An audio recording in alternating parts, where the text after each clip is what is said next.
This is the Ring of Honor, a.k.a. Shane T, boy, the baddest champion you ever seen, boy. This is Mr. Anderson. This is good old JR Jim Ross, and you are listening. You're listening to Knockouts and Three Counts. Cover!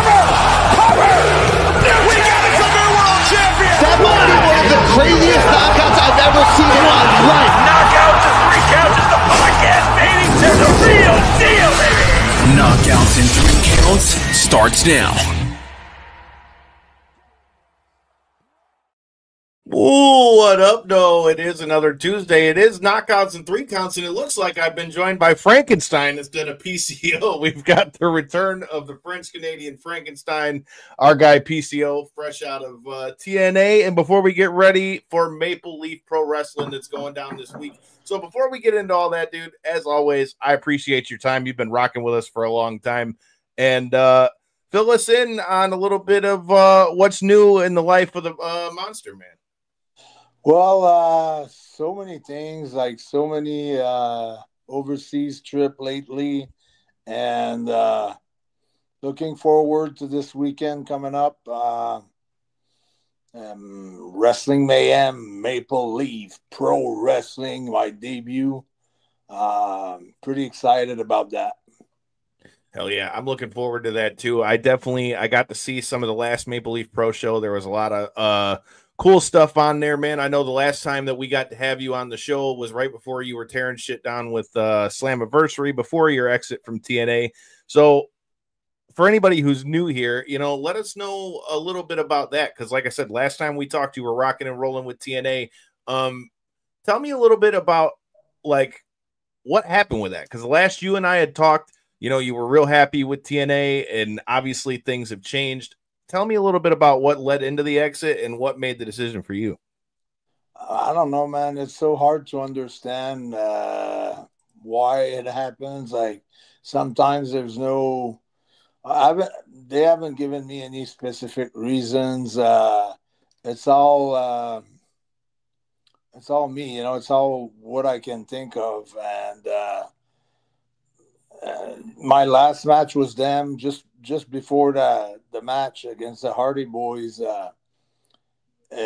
We had a deal, and it was about the fourth time that we always shook hands, and we always look at each other in the eye. And I felt like the first deal was the real deal, and then they changed it for a second deal.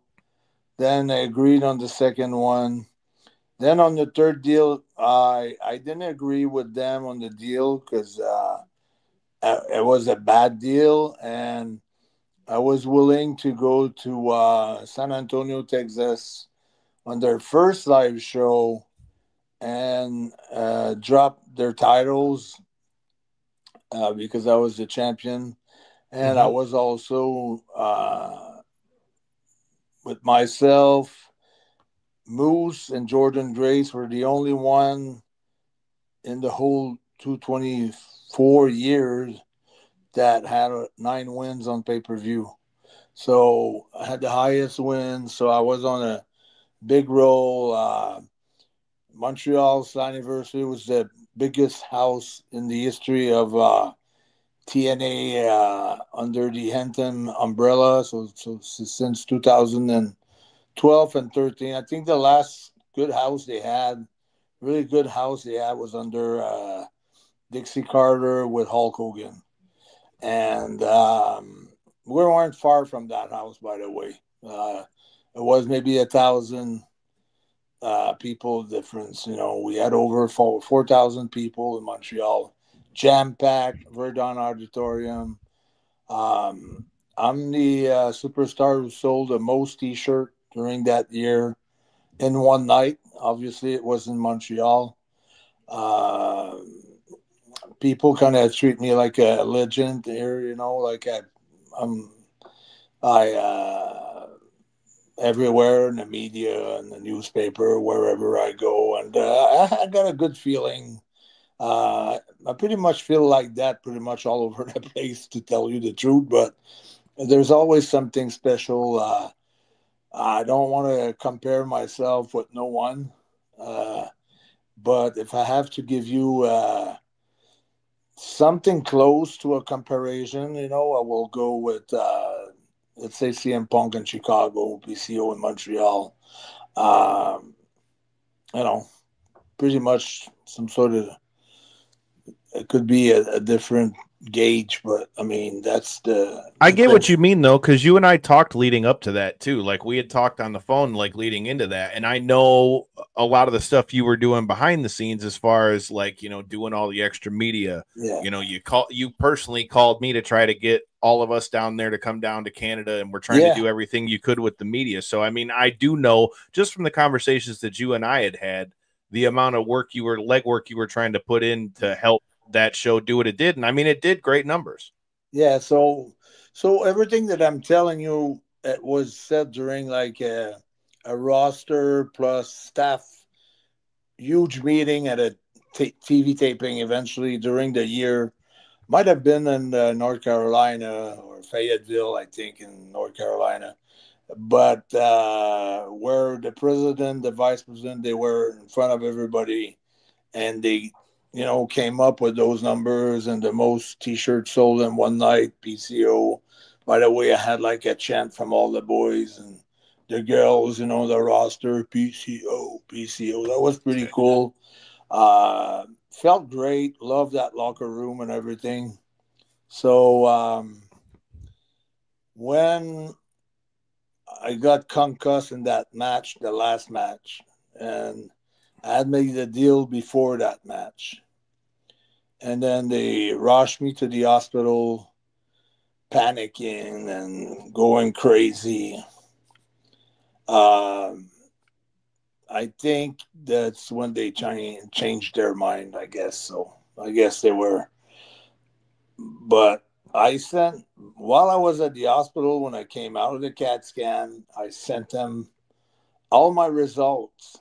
And I was resumed by their specialists out there to work the next day. I was cleared to work the next day. It was a big concussion, but it probably was the only one in the last 8 years, or something like that. So 8, 10 So it years. wasn't like you were injury prone. It's not like, yeah. So, well, they said, go to the hospital. We'll pay for it. We'll take care of everything. Don't worry about anything. Just get the CAT scan. So as soon as I got the result, they did my cervical, my neck, my head, and my spine. Everything came back great and very normal. Sent them back to them by photo and text messages and emails and all kinds of ways to make sure they get it. And that was December 13th and 14th. So the 19th, I got a text message for a Zoom call. And that's when they decided they were not going to re-sign me at all. So that was. Do you think that was like, and I was, like I said, shout out to Sean Ross Sapp. I saw your chat with him, and that, helped me come up with some of the stuff for this. Something I noticed that you said when you were talking about this with Sean, that was interesting to me. Do you think that your release from TNA, or them not released, but them not wanting to go with the contract, do you think that was more so to do with the fact that they said, okay, this guy got a concussion, do we want to worry about taking care of that stuff? Or do you think it was like one of those kind of situations where maybe they're trying to youngen up their roster or anything like that? I think it's a combination of both. I think it's maybe their thought, if I was in their shoes, maybe it's like, okay, PCO's pretty daredevil. He does like some crazy shit. And now he's like in his 50s, past mid-50s. So do we want to take a risk that something gets worse because it might be prone injury or something like that? It could be something like that. So if I was a trans or a pro LGBTQ plus, I could say it's a how would you say that? Not misogynist, but it'd be because of that. I get what you mean. the age thing, you know. Right. An ageist, yeah. Yeah, ageist, whatever, you know. Well, I only asked that because I mean, look, we've worked with out of bounds because of my age or something. Like, you know what I'm saying? In the meantime, for sure. That's what makes me right now. That's what makes me who I am. Like, I just did a show for Top Tier Wrestling in Hamilton, Ontario, Saturday night. And the amount of kids that were surrounding me, my tables, or whatever, autograph, it's like the parents are going crazy over my character, over myself, because it's like, okay, this guy's our age, but he does like backflips and crazy stuff that we can't even, you know, get out of the bed without having like some sort of a pain. And yeah, right. He's doing it all. And on top of that, I don't know why, but this character is drawing so many kids around me, you know, like with their parents being with them. And it's like when I was coming out to the ring, like I was like 2-3 rows of kids just wanted to high five, and after it was even like more. And it was a lot of kids there that came up to me and that was their favorite wrestler. So that's what gets me over. I think it's my age. It's doing what I do at my age. Well, I mean, you don't see it like that. And like you said, I mean, I've been at plenty of your matches at this point. I mean, anybody who's new to Knockouts and 3 Counts, make sure you hit the subscribe button. But I mean, we've been rocking with you since you were the Ring of Honor World Champ. Yeah. You know, so it's like, you know, we've seen you like create a whole different character from what you were in your time in WWE and all of those things as well. And like you said, to be doing what you're doing at the age you're doing it is something that you just don't see like that. You know, generally most wrestlers, once they start to get up in their age, you see them basically play the hits and, you know, just do their planned spots. I mean, dude, you're still going out here and like you said, not only doing what you were doing with TNA, but, you know, I saw you multiple times here for our buddy Rhino with IWR and all that stuff as well. I mean, you're still out hitting the indies, hitting TNA, you know, all that stuff as well. I think 100% that's what it is. Yeah. Well, so that's what makes me. And that's why I don't think, like I've been saying that, I think this new management never got it. They never got the popularity or why it was so over. They didn't realize that was the factor. That was the good side of the factor, that going crazy, taking all kinds of bump on the apron, on the cement floor, from the stage, 8 feet in the air to the cement floor, a bunch of chairs, and going like basically people compare me with Darby Allin, and that's the comparison I got a lot, you know. So he's a skateboarder. He's 165, 170 pounds. And he's taped up all over the place. And I do basically, you know, his style. And I'm 260 and, you know, much older. And so I rock and roll, you know, so that's me. So that's the plus, you know, that's what they don't get, you know. I mean, Sting was it makes big. you different. And I mean, in 2025, it's the same as when, you know, you first created the PCO character, and that like you have to do something that makes you stick out.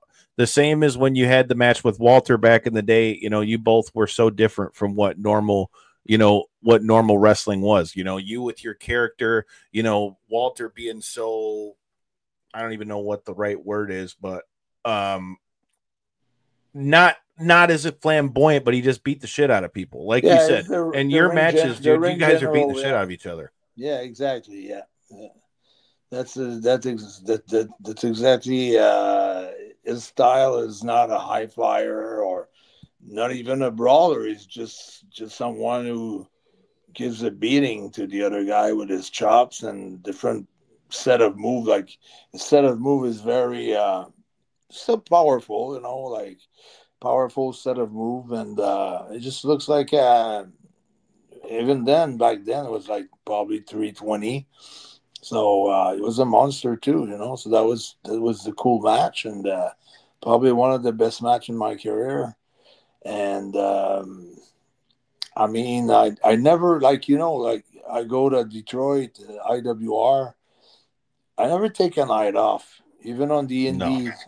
No. I'll go. I'll do all my stuff, all my crazy stuff. I go crazy everywhere, every night. No, and actually, when you saw me, so I went to the hospital on the 14th, and I think I worked on IWR on the 16th or the 17th, like 2 or 3 days after. Mm-hmm. And even Dreamer, because I heard you say you talked with Dreamer there. Tommy Dreamer was there, yeah. So I did all the whole 9 yards, I did everything. So, well, it's all right because like I said, I take full responsibility for maybe kind of falling in a comfort zone, not as far as not working hard, but not in a comfort zone where great roster, great people, makeup artist, Caroline, or Gail Kim, and all the producers, and like Tommy Dreamer, and it felt like a big family, and it was no bullshit in the backstage area. No, could have been jealousy, but it was not out loud. It was probably everybody competes hard, but it felt like it was a very scene, like not something where it was people were miserable over other people's success. That's how it felt, and that's what I like. Everybody's trying to top each other out, but not by backstabbing or by any stretch like that. It was like always like pretty decent atmosphere, great atmosphere, and that means a lot to a worker. To be in a comfortable place to work, and then for that, it was hard for me to say I'm going to give my notice after Slammiversary, because Slammiversary was like, it was tough for me because I'm there trying to sell out a place and they put the stops on me. No. Well, we can't do that. We want to play safe. We want to go, no more than 2,000. And I'm like, I've never seen that in my life, in my career. Like I've been with so many companies. If you're paying like whatever amount of money for the arena, your cost is there. The ambulance is the same. Everything's the same cost. Why not get as many people as you can? Why would you stop your revenue? And they came up with all kinds of excuses. We never done it before. It's impossible. It's we don't think we can do it. And I'm here right on the market every day. I feel the hype, And then I was telling them it's time to open up full. It's time to open up full. The hype it's like when it's a wrestling match. It's time for something, a spot, or it's time. The timing is there. You feel it. The timing was there. And they waited for like 3 weeks before they decided to go full arena, and it stopped the momentum. It had to re-crank everything back again. So it was like I had those conversations on the phone like, okay, guys, I can't deal with you anymore. I had enough. I'm taking a break today. Talk to you another time. Bye. It's hard, like, to try to get some point across. So, do you think that do you think them having their new like re-upped relationship with WWE, do you think that, you know, with them bringing in so much new talent, like with the crossover with all the NXT kids that are coming over and stuff like that, do you think that that might have changed like the climate as far as maybe them being pushed more towards like the younger and the up and coming guys, or being more focused on the crossover that they can get from that versus like the homegrown talent that they had in there, like yourself? Well, it's just like someone like me comes with a salary that is not the same that if you take a young kid, you know.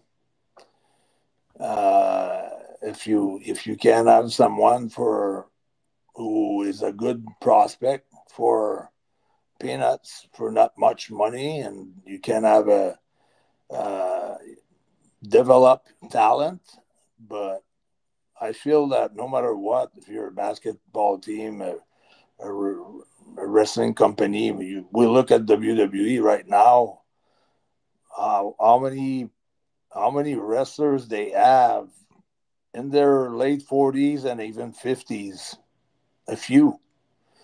So, I mean, CM Punk and Cena are going, and they're both in their 40s. I mean, it's Cena's retirement tour, but I mean, Punk's in his 40s. Signed Randy Orton for 5 years. He's over 50. Truth, he's over 50. You got a bunch of guys.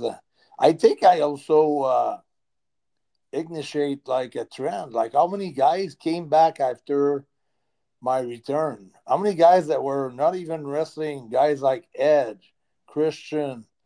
I could go on. There's just not them, but a bunch of guys came back when they saw, oh, PCO's doing that. He reinvented himself. I don't say personally that's what they said to themselves, but it's a factor somewhere, somehow up in the air. You hear about it, and because it was on, all over the place. So everybody was talking about that. So it did affect positively some older wrestlers that came back, and I don't know, even you got guys like over 45. You got a lot of guys over 45. I've seen some people complaining about that the roster of the WWE was getting too old, but what they don't realize, it's that doesn't change anything, because when I was 18, nobody that paid his dues who was there was gonna leave his spot just because, well, some new kids were talented and there. Like, just everybody's got to work for what they earned, and it's just a process. And if you, like, let's say for now, Jericho was the champ, ROH world champion right now. Yeah, you can say why it's not a younger guy, but when he's going to drop it, he's going to drop it to a younger guy, and then it's going to build that guy, and then it's going to build more than if it was another champ, So I mean, he was the first AEW champ in the first place for a reason. That's it, because, I'm sure he helped gathered a lot of TV deals and helped, probably is going to help ROH in the same way. And for me, when he came out with that first character, not the first, but one of the first character that he had when he was Ocho ROH, when he was defying every former ROH world champion, that he said he was going to beat them all. And I was supposed to have my match with him in 2023 in Chicago, October, at the United Center, and that got canceled because it had the staph infection. That's a moment that I wish that, I could have had, but it's part of life, It's like me not being re-signed with TNA. It feels unfair because I gave my heart, soul, blood, sweat, and tears to this company. But in the meantime, I did it for myself. Byproduct, I gave it to them and to their fans and to the fans. But obviously, I'm in the business of giving people a great time. That's my that's my real payoff. That's why I do that. On top of, okay, I felt like I was put on this planet for that purpose, to be a pro wrestler, to entertain people. I've had goals too that I feel that have been in my soul since a young age, and I'm still there because I haven't accomplished yet what I always wanted to accomplish. So I feel I still unachieved, not unaccomplished fully yet, even though I feel great about what I've done in the business. I mean, you've had a hell of a career, and that's one of the things I wanted to ask you about. I heard you said that you've got a few goals left that you want to hit. I mean, what are those? Well, because I want to, I don't want to face the negativity about it, and but I will talk about them eventually soon, and it's going to probably be with you. We appreciate that. Yeah, but I just have to go through a few things right now, very important things, and once that's done, we're talking, matter of months. And gotcha. After the summer, I think I'll be able to fully talk about it without feeling judged or anything like that. Yeah. So we got to talk about what you did when you got out of there, man, because, I saw GCW versus the World at Hammerstein. I mean, not very much bigger places that you can end up being on an indie show, much less any show doing a show at Hammerstein. But I mean, you destroyed the Digital Media Championship. Talk to me about that. I heard TNA try to say it was a replica, and I've heard you say that it wasn't a replica.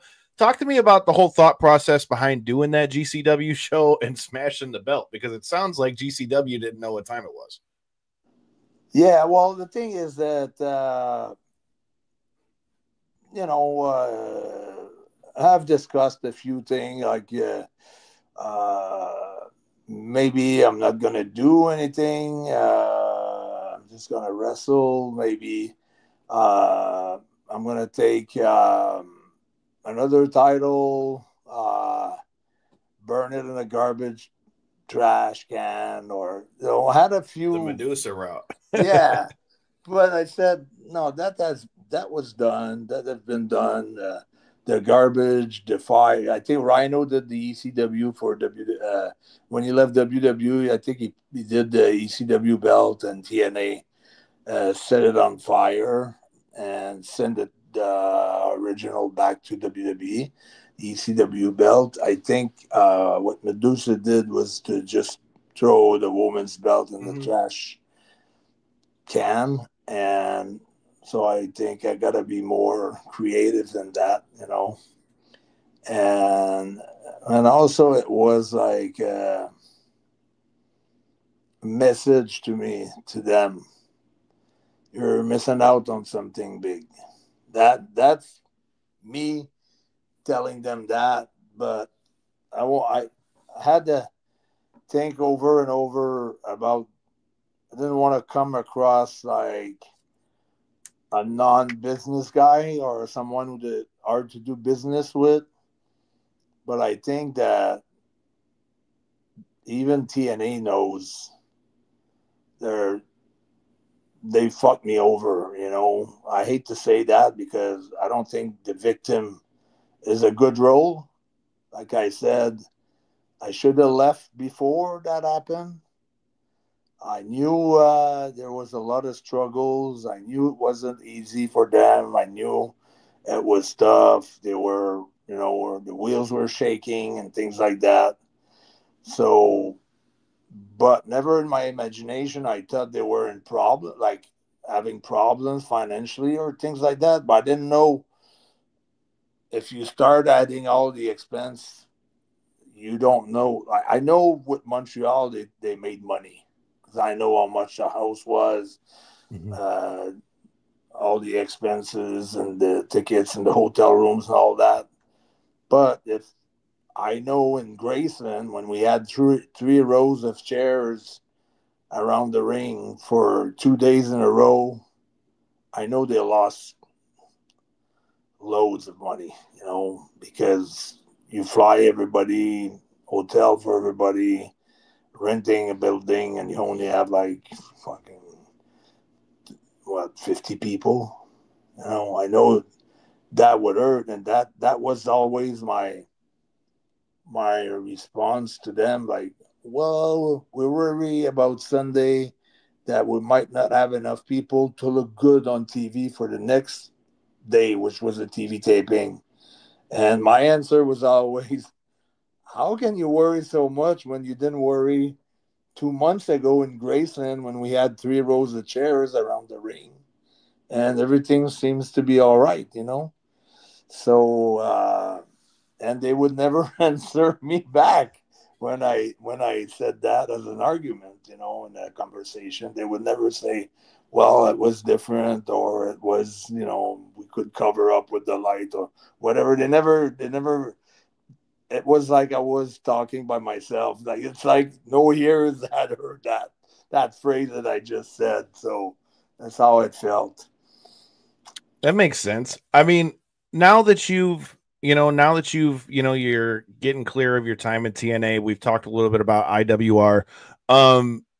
What are your goals now for outside of TNA? I heard you talk about that you had prior, contact with AEW a few different times and things like that. I don't know if that's on the radar for you. Do you want to have another run on the indies to kind of recharge yourself up? We're going to talk about Maple Leaf Pro here in a second, but we've already seen you go in a bunch of places. You already talked about going to Ireland and stuff like that. What's on the map for PCO post TNA? Well, the map right now is to help as much as possible put Maple Leaf Pro on the map, like across Canada and maybe the States. I think there's room for MLP in the States, at least along the border or somewhere, some markets. I think maybe it's not in Scott's cards, maybe he doesn't want to do that. Maybe, I know we had many discussions and he feels like there's great talent in Canada. There's no radar for it. There's no scouts. There's no macro watchers. Micromanaging. Yeah, watching them, it's it's always you got to go across the border to get noticed, basically. And that was the same thing for all the European guys or the Australian people. They got noticed in Japan, or they got noticed in the States. If you look at Walter Dragunov,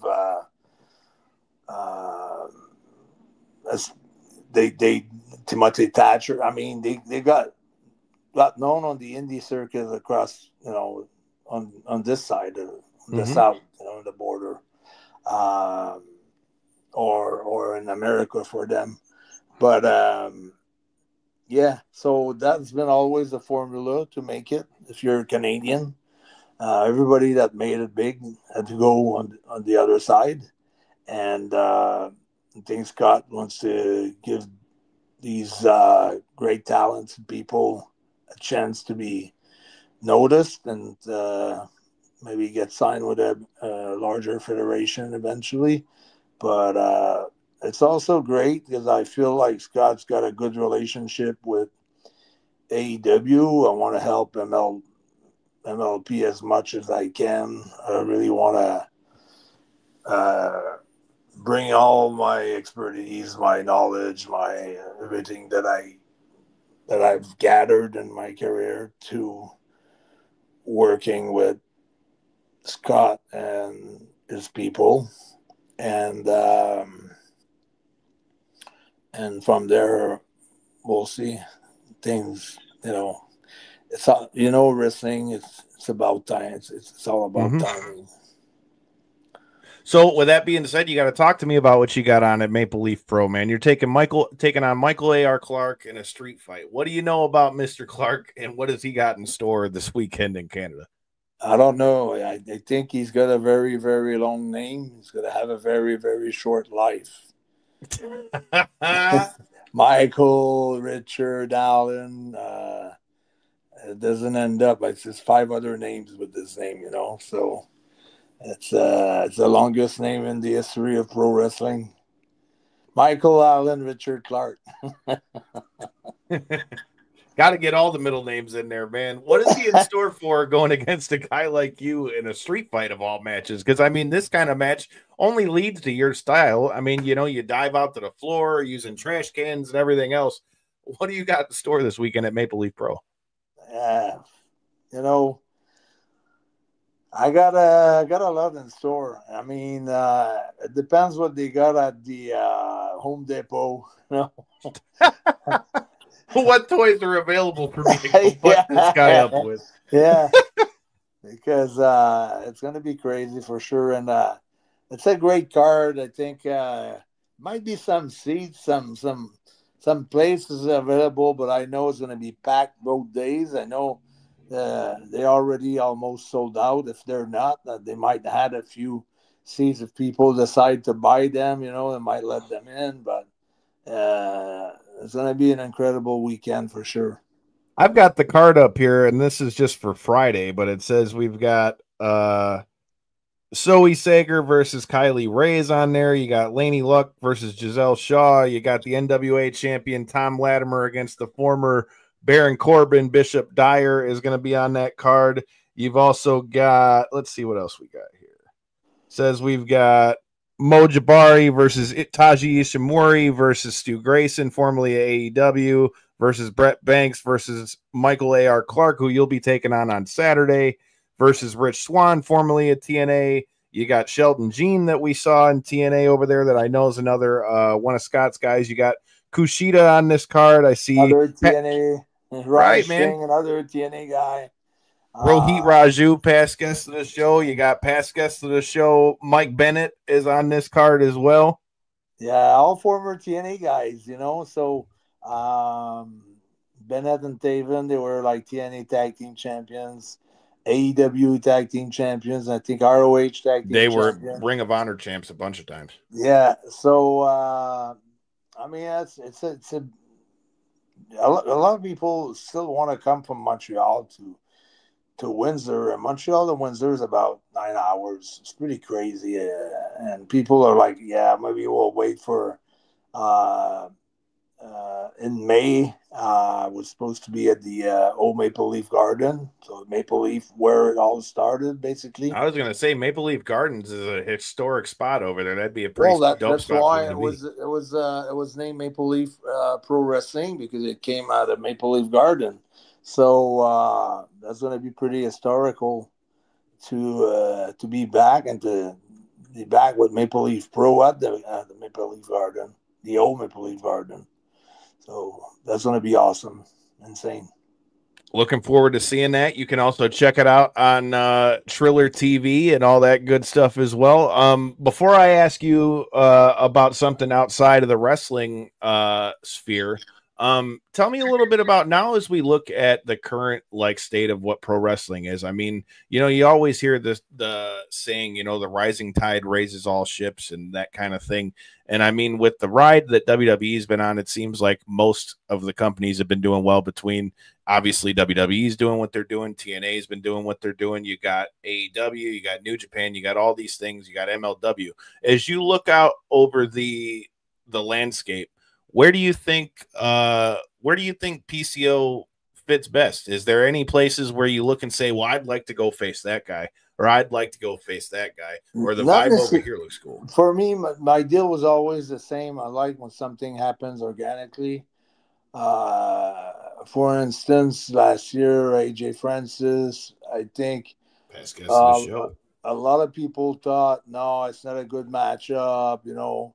People were talking about what happened in WWE with him, but I was like, hey, that can happen to anybody, you know, a bad night at the office, that can happen. Well, he talked about that on the show. That was a health thing, too. He had no idea that he was having the health issues he had, and he couldn't feel his feet when he went over the rope.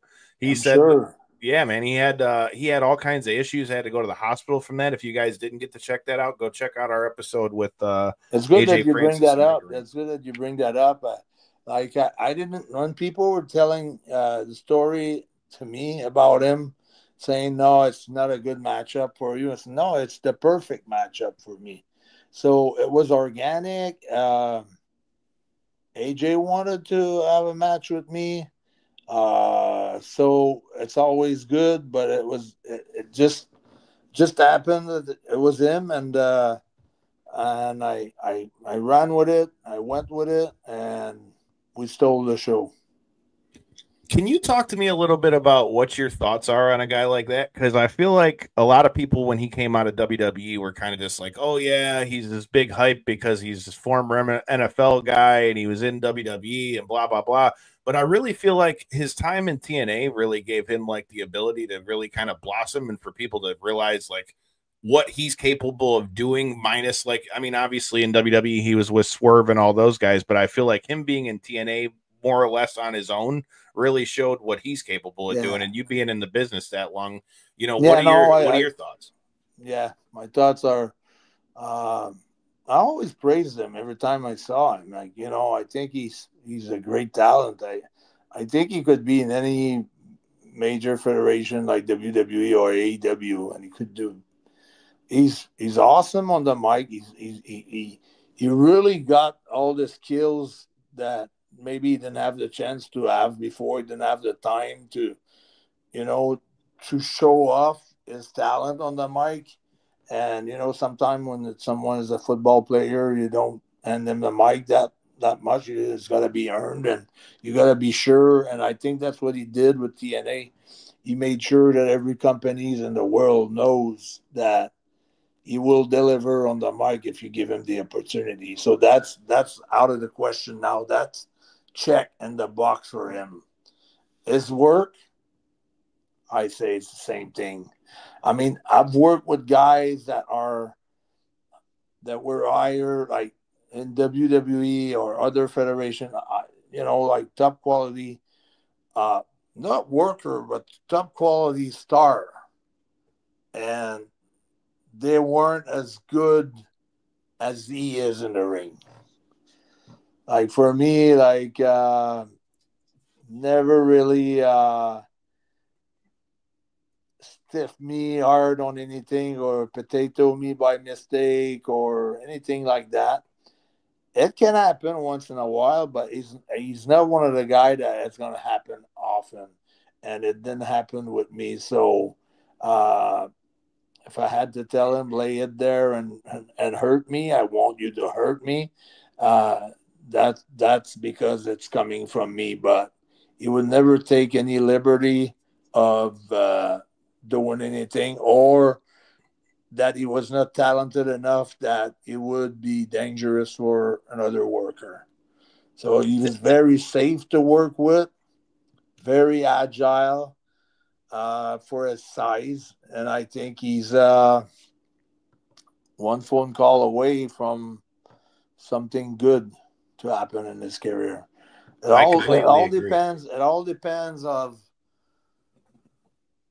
I'm not there 24/7, so it all depends how you manage yourself outside the ring. That I don't know, because I'm the type of guy who doesn't go out, who doesn't mix out in the bars and things like that. I'm in my room. I'm getting ready for the next day.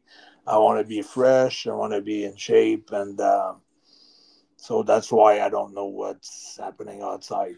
Well, I will say with him, one thing that really stuck out when we got to bring him on the show, and just from what you see on social media, you know, in the same way with like what you just said, the one thing that I think he's helped TNA a lot with is because of his connections outside of, you know, wrestling, from whether it be his football career or rapping or whatever else it is, you know, bringing in DJ Who Kid and all them, you know, all those things brought in a lot of eyes towards TNA, and that just shows what he's capable of doing, you know, what he can bring to a company. And like you said, in the same way, like you talked about earlier with you about going to all these different promotions, you know, you guys are still hitting all those indies and all that stuff as well. And I think that only will help you guys get your brand and help you guys expand to that. But talking about expanding a brand and things like that, man, you know, I know you and I talked about some things when we talked the other day about a possible PCO movie, bro. You got to. Yeah, no, it's coming up. Actually, today I spent like 4 hours in the post production. It's coming out, and I want to. It's going to be a lot of publicity around that movie. I think that movie is going to be. I think it's going to be it's really good. It's really good. There's a lot of plays that impossible that you will laugh. I mean, it's an horror action movie, but Quentin Tarantino style. You know, it's so much horror that it becomes funny. You know, there's so much things happening. You know, arms getting cut off and legs getting cut, and guys losing his arms because he's getting pulled by a car or a hearse or and stuff like that. So it's a very good movie. And I forgot how good it was, and I watched it again today on the post-production and the post-production because we're just... What kind of movie is it going to be? Is it going to be kind of like you doing like stunt stuff? Is it like a biopic thing? Like, no, it's like it's really like I would compare it's two different movies, but I'll compare it to those two movies. Okay, Bloodsport type of deal. And also, I don't know if you watched it, but you probably did. But with the Henson brothers, Slapshot. Yeah. So it's in that kind of type of movies. It's a mix. Hey, I can get down with that. And you could also put the old 1970 Batman and Robins. I like it. I gotta see this when it comes out, man. We keep seeing all these movies. You know, we were talking about the new Queen of the Ring movie that came out and all the stuff with that as well. I definitely am looking forward to seeing what happens from the PCO movie. Well, since we were talking non-wrestling to finish, I'll hit you with one last one.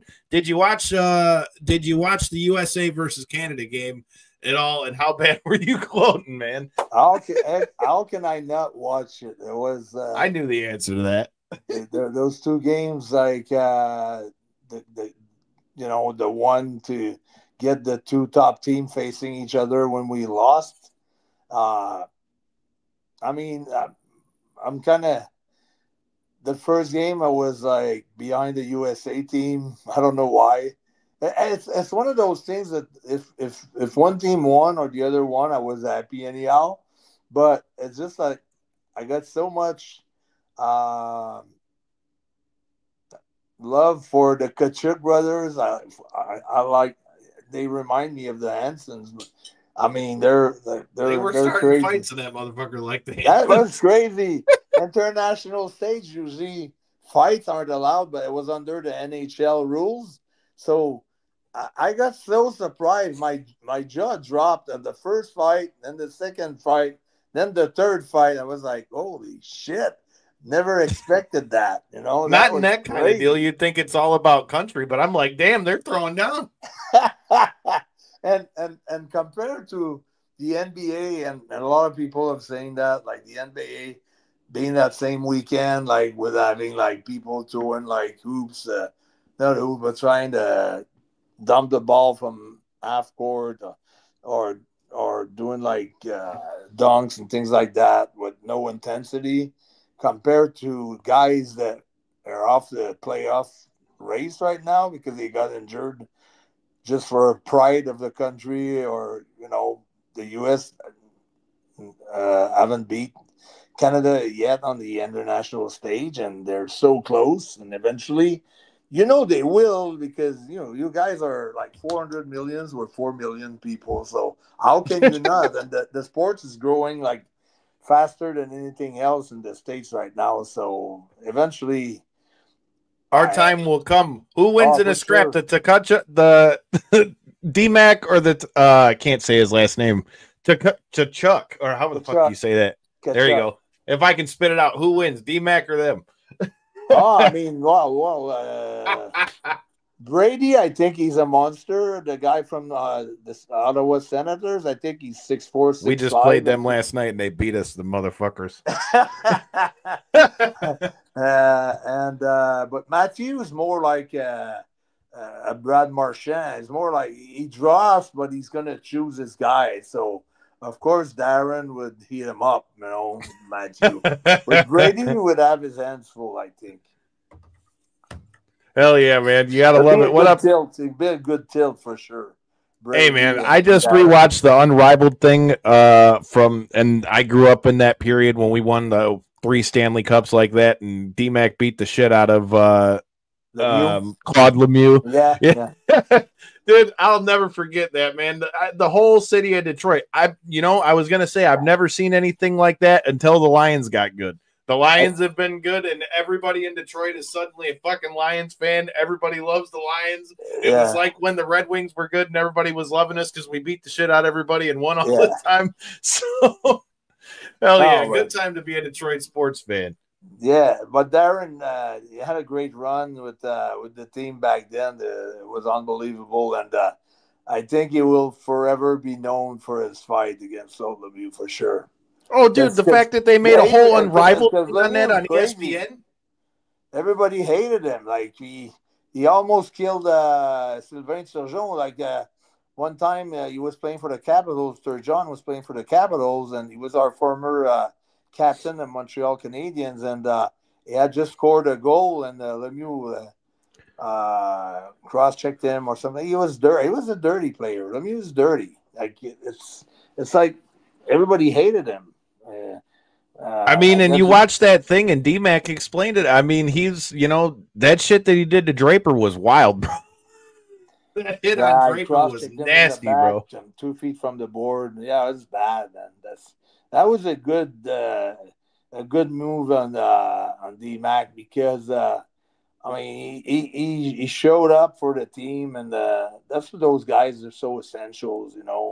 You needed them back, still today. He was our enforcer, and after watching that Unrivaled thing, I got to say, I gained a new respect for Lemieux because listening to him say after he watched all his teammates get their ass whooped in the first fight, he was like, look, I knew I had to go out there and fight D-Mac even if it didn't go well. He goes, I was never scared of it, but you don't ever feel good when the rest of your team's taking an ass kicking for something that you started. So yeah, I respected Lemieux when he was like, look, I knew I had to go out there and fight him, but man, did D-Mac give him the work in that one. Yeah, he was the one to check in at the end on the ice, the fittest position. You want no mas. No mas. You don't want no mas. Well, PCO, dude, you already know. We always love having you on the show. We appreciate the time. We'll definitely have to do it again soon. If you got anything else you want to plug or anything else you got coming up, or let everybody know where they can check out Maple Leaf Pro, we definitely got to do this again soon. Yeah, of course. And so I think Maple Leaf Pro is going to be a great company. It's going to grow pretty fast because that Scott had offered $10 million to buy TNA. So, he's got people working full time. So it's not going to be a show here and a show there. It's something that's going to grow pretty fast. Hell yeah. I look forward to seeing it. I got to get across the border and check this out. I was just telling Whip, I got to figure out about getting over there to check this out. I still got my enhanced license and can get across the border. That'd be cool, man. Hell yeah. Well, dude, shoot me a line. I definitely might have to come out and check that out again. You guys who are watching this, make sure you hit that subscribe button, whether you're watching on bodyslam.net, whether you're watching on millions.co. If you just got to check out our episode with Burt Watson, the former manager of Smokin' Joe Frazier, we've also got more to come for you this Thursday. We've got Yuli Diaz, who is the owner of the fastest knockout in bare knuckle history. He's also doing stuff with our friends at BYB Extreme, and we're going to talk about his return to the ring for Dirty Boxing for Platinum Mike Perry. That's going down this Thursday, 9 p.m. Eastern. And if you're coming down to Motor City Casino at the Soundboard this Saturday, you got past guests of the show. Aaron Ward will be fighting. You got past guests of the show. Chad Decker will be fighting, and they're letting me judge this shit. So if you're down there, make sure you say what's up. Enjoy the fights. And until next time, and in the in-between time, hit that button. Peace.